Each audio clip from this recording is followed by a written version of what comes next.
Con Cristian Costanaro, dopo questo importante impegno del Breganze che ha concluso il girone d'andata per 7-0 anche con un tuo gol e con un tuo personalissimo derby, no? Lo vogliamo ricordare, Cristian?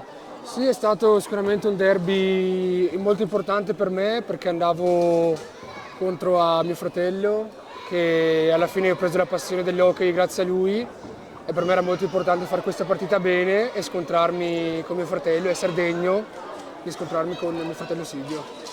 Hai fatto gol, hai proposto la tua solita generosità, la tua voglia di incidere nella partita, di aiutare la squadra e di portare palline e poi apprezzabilissimo il tuo assist per il secondo gol di Tommaso Battaglin.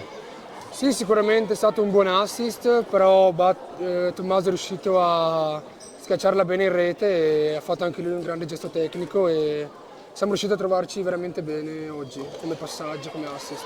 Come valuti il tuo girone d'andata di questa 2?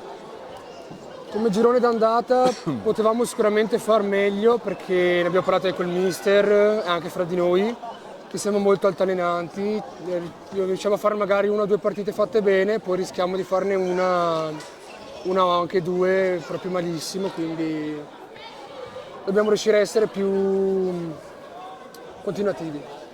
Beh, la continuità sicuramente deve essere il vostro obiettivo, ma siete anche la squadra più giovane. A proposito di gioventù, tu sei impegnato in altri 2 campionati giovanili oltre alla 2, li vogliamo ricordare? Altri 2 no, ma solo uno che è il campionato under 19. E la 23 anche.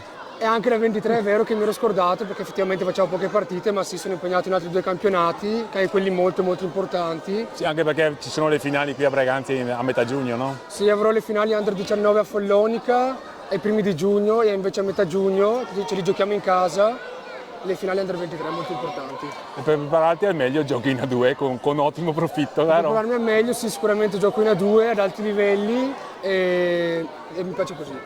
Grazie Cristian, buona domenica e Grazie complimenti. Fausto, anche a te.